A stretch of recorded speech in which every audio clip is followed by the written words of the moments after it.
Ankleshwar Mahavir turning ઉપર trade centre ફેલિસિટા હોટલના પાલિકા દ્વારા સીલ કરાઈ હતી. અંકલેશ્વર મહાવીર ટર્નિંગ ખાતે આવેલા ટ્રેડ સેન્ટરમાં ગ્રાઉન્ડ ફ્લોર ઉપર હોટલ ફેલિસિટા આવેલ છે, જેના ઉપર ઓર્થોપેડિક તેમજ અન્ય એક હોસ્પિટલ આવેલું છે. હોટલની પાછળના ભાગે આવેલા ચીમનીમાંથી નોનવેજ પકવાનની તીવ્ર વાસ તેમજ ધુમાડા આવી રહ્યા હતા, જ્યાં ચીમની યોગ્ય ઊંચાઈ ઉપર ના હતી. બે ચીમની પૈકી એક નીચે જમીન ઉપર કોમ્પ્લેક્સની 10 ફૂટ દૂર 12 થી 15 ઊંચાઈ ઉપર હતી, જ્યારે બીજી કોમ્પ્લેક્સના ટેરેસ પર હતી.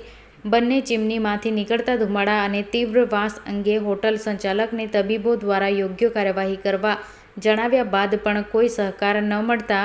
અંતે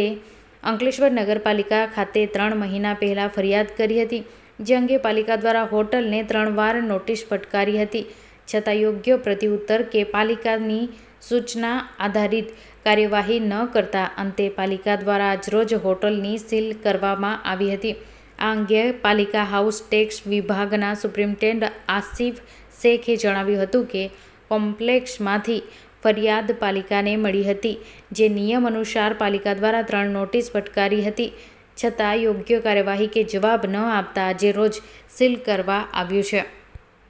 રોજ અંકલેશ્વર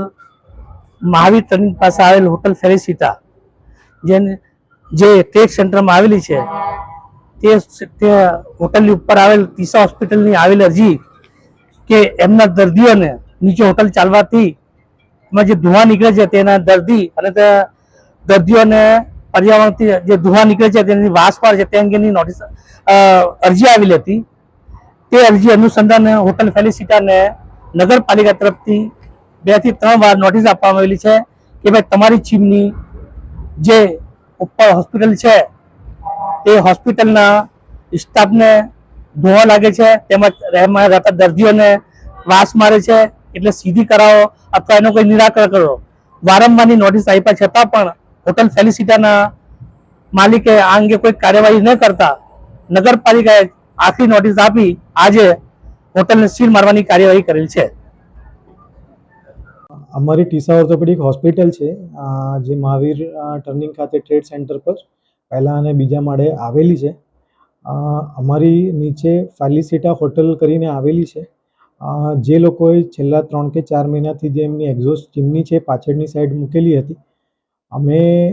એમની સાથે અને જે અમે ભાડુઆત છે એટલે બિલ્ડર સાથે અમે રજૂઆત કરેલી હતી કે આ જગ્યા બદલાય તો જેનાથી હોસ્પિટલમાં આવતા ઇન્ડોર અને ઓપીડી પેશન્ટને એના એક્ઝોસ્ટના ધુમાડા અને શ્વાસ લેવામાં તકલીફ ના પડે, ગળું ના છોલાય અને બીજી બધી અવાજથી એ વસ્તુ ના થાય, એના માટે એની જગ્યા ખાલી બદલી અને એ કરી આપો એવી અમને ડિસેમ્બર મહિનામાં એ લોકોને રજૂઆત કરી હતી. ડિસેમ્બર મહિનામાં રજૂઆત પછી 1-1.5 મહિના સુધી કોઈ એ લોકો તરફથી પોઝિટિવ સ્ટેપ કે એક્શન ના લેવાય, એટલા માટે અમે જાન્યુઆરી મહિનાના પહેલા અઠવાડિયામાં નગરપાલિકામાં અરજી કરી હતી કે આ વસ્તુ છે, તમે એવું હતું જે ટેકનિકલ ઓપિનિયન લઈને આની જગ્યા અમને બતાવી આપો અને એનું સોલ્યુશન